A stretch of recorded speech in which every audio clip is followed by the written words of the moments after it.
근데 우리가 그래도 너무 이렇게 북한을 정상으로 바라보진 않았어요. 저는 불만은 가득했죠. 중국은 이렇게 안 산다는데, 생활 청와도 안 된다는데, 조직에 보고하지 않고 내 혼자 독단적인 생활하면 우린 뭐라고요? 저놈은 죽일 놈이고 그 자유라는 그런 걸 누리기 위해서 내가 노력하는 순간 나는 조직에서 도태된 대상이고, 이 사람은 물을 떠난 물고기이기 때문에 죽은 목숨이라잖아. 그러니까 정체성이 왔다 갔다 하는 거야. 난 그때부터도 내가 조직 앞에 보고하고 같이 어울리고 같이 집단 행군하고 박자할 때면 나는 스트레스가 너무 오르는데, 난 지극히 개인적인 인간인데 이게 나는 너무 싫어서 따로 혼자 가만 구석에서 혼자 있고 싶고 이러는데, 자꾸 북한을 그렇게 교육했으니까 북한에 대한 불만이 많았어요. 근데 한국에 와서 살아보니까 북한이 정말 잘못된 나라구나라는 게 더 느껴져요. 북한에 있을 때는 우리 같이 북한 체제를 좀 옹호하기도 하고, 그래도 무슨 우리나라가 뭐 일심단결이고 이딴 개소리 쳤단 말이에요. 나는 이해 안 되는 게, 단장님, 한국에 와서 5년 살고 10년 사는데 북한에서 살았던 사람들이, 글쎄 북한에서 안 살았던 사람들은 뭐 모르니까 북한을 평화가 어떻어, 북한도 정상국가요, 북한에 대한 막 북풍에 막 거세가지고 막 북봉에 빠져 있잖아. 이런 거 보면 니 못 살아봤으니까 그럴 수 있다라고 하는데, 북한에서 살다 온 사람들이 그러는 거 보면 난 이해가 안 됩니다. 왜 살아봤는데 북한을 지극히 정상으로 바라보고 북한에 대해서 저렇게 편을 들고 우리가 생각하고 있는 내가 겪은 북한하고는 정반대되는 증언을 한단 말이죠. 난 이해가 안 돼요. 아마 그 사람 뭐 이제 함께 살아봤거나 함께 겪어봤거나 이러지 않아서 그런 거는 잘 모르겠어요. 하지만 북한 사람들한테, 나도 이제 제일 처음에 한국에 와서 나보다 먼저 온 분인데 저보고 이런 얘기를 해요. 야, 이놈이 한국에 오니까 당은 왜 여러 개 만들어가지고 저렇게 싸우는지 모르겠다. 북한처럼 당이 한 개면 싸울 일도 없고 얼마나 좋은가고, 이렇게 말하는 얘기를 듣고 한국에 나보다 2, 3년 먼저 온 분이 그런 얘기를 해서 그때도 충격을 받았거든요. 그랬는데 충격받을 만하네. 그래, 그 얘기를 들어보니까 맞네, 당이 한 개면 싸울 일이 없긴 없네, 이 생각을 하기는 했었어요. 근데 일부 뭐 어떤 분들은 북한으로 보내달라 어쩌라 이런 분도 있고 하는데, 그 당시 북한은 옛날에 자꾸 북한이 잘 살았다라고 얘기를 하는데, 잘 살은 기준이라는 게 그래도 뭐라고 할까, 쌀 걱정. 그래도 형제 많고 식구 많은 집에는 뭐라도 많이 썩지 않으면, 그렇잖아, 뭐 나무를 섞던 뭐 옥수수를 섞던 뭐 이렇게 하지 않으면 그 자녀들이 배를 다 불릴 수 없었는데, 그나마 그래도 시장에 안 나가고 열심히 공장에만 다녀도 그래도 배급이라는 걸 줬으니까 상대적으로 평양 같은 데는 그 당시 굉장히 공급이 좋았어요. 평양에서 살았던 사람들은 아마 향수에 빠져 있을 수 있어요. 왜 그러냐면 식료 상점들에 과자를 파는데 미처 안 사가니까 밑에 막 이 곰팡이가 막 이러니까 그걸 막 처분해야 되고, 그 다음에 이제 그 남새 상점이라고 하지, 채소 상점들에서는 지금 막 채소들이 썩어 나니까 매 세대별로 막 무조건 가져가래요. 그렇게 하고, 그 다음에 그때 당시 이제 백화점들이 이 평양에 1백화점, 2백화점 있는데, 그런 데랑 가보게 되면 긴 양말, 우리로 말하면 이게 여기 스타킹 같은 거, 그 다음에 뭐 애들 입힐 수 있는 내이 같은 거, 그 다음에 칫솔, 치약, 뭐 비누, 뭐 이런 생필품 같은 게 파는 게 많았어요. 그러니까 내가 필요하면 국가 가격으로 살 수가 있었어요. 그렇게 하고, 그 다음에 물건은 자관, 그러니까 생필품 크게 신경을 안 써도 되고. 그렇지만 패션은 뭐 패션이라고 말할 수 있는 것도 아니에요. 옷 공장에서 그냥 단체옷들이 많이 나오고 뭐 이러니까, 옷 입는 거는 뭐 너도 갖고 나도 갖고 하니까 비교할 뭐 상대성이 없기 때문에 그냥 거기에 만족할 수 있었는 거고, 사람이 불만을 가지는 것도 나보다 이만큼 잘 사는 사람, 저 사람은 외국 브랜드만 입고 이런 게 보여야 그것도 불만이 생기는데, 똑같으니까 불만을 가질 그런 게 없는 거예요.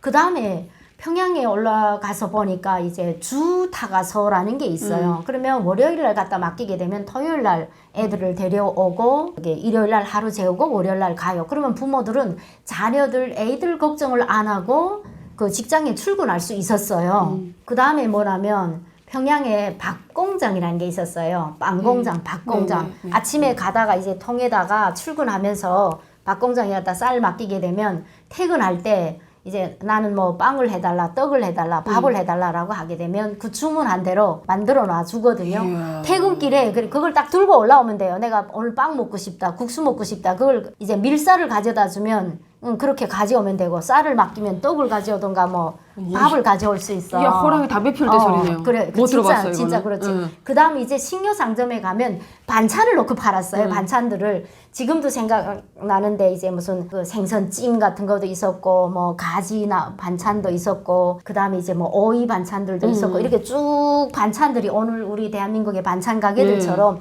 이렇게 있으면 그냥 국가 가격으로 내가 이 반찬을 내가 먹고 싶은 거를 골라서 사와요. 그러면 밥 놓고 이 반찬을 놓고 먹으면 돼요. 그때 김일성이가 한 얘기가 여성들을 가정일의 무거운 부담에서 해방시킨다 라고 하면서 그랬고요. 그나마 평양시는 더운 물도 나왔고 그다음에 난방이라는 게 온수난방이라고 이렇게 돌아서 어느 정도 그래도 따뜻하기도 했었고 따뜻한 물이 나왔다고요? 그랬어요. 따뜻한 물이 나왔어요. 그게 계속 나오는 게 아니라 시간제로 어떨 때는 그러니까 예고 없이 한 2시간 정도 물 나올 때가 있어요. 2시간 정도 더운 물이 저는 금시초문이네요. 그럴 때 이제 온 집안 식구들이 이제 모욕을 하는 거죠.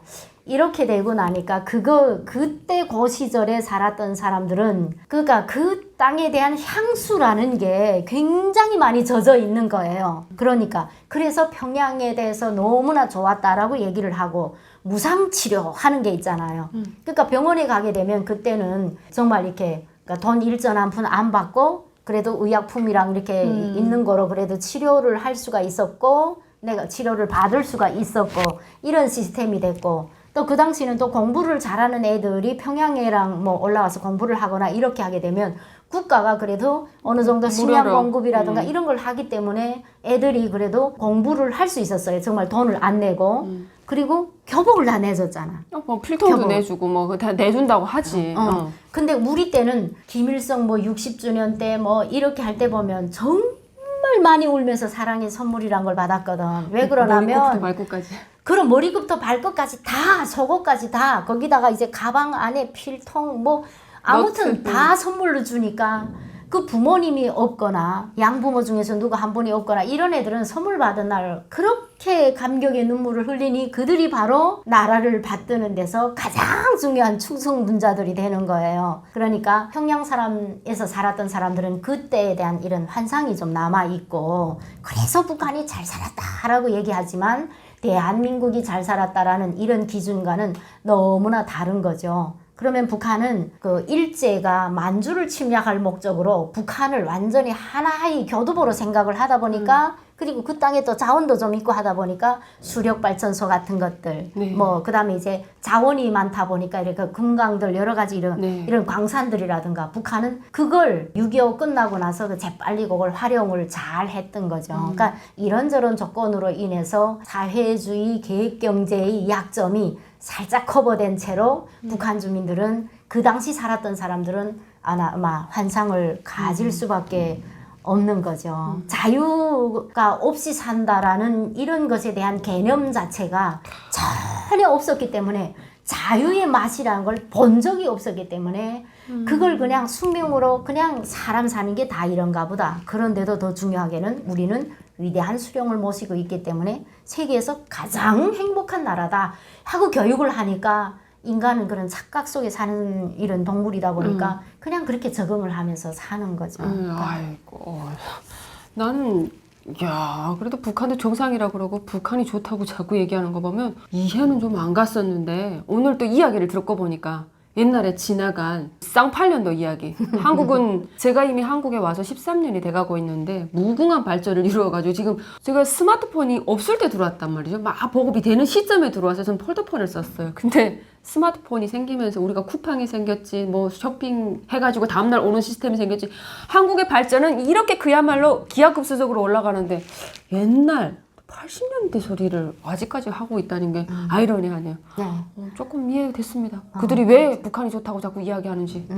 그 다음 이제 북한 사회는 많이 배운 고학력자들이 절대로 이게 높은 자리에 올라 못 가는 거죠. 왜 많이 배운 사람들은 체제를 뒤집는 데서 가장 중요한 역할을 할 수 있을까봐 그들한테는 일체 권력 같은 걸 안 주고 적대계층으로 가장 바닥으로 몰아서 바로 저희 아버지가 그런 피해자의 한 사람인 거죠. 그러니까 그 당시에는 이해 못한 점들이 너무나 많았지만 오늘날 지금도 와서 북한에 도로 가겠다라고 이런 분도 보고 그다음에 또 모르는 분들은 북한에 대해서 무슨 사람 사는 곳인데 다 그렇겠지 하고 잘못 생각하는 분들도 있고 하는데 저 체제에서 다른 거 다 필요 없이 더도덜도 말고 저는 그런 걸 좀 만들면 좋겠어요. 북한에 가서 한 2박 3일만 북한 사람들과 똑같이 살아보고 오면 가장 이제 확실한 환상이 와장창 깨지죠.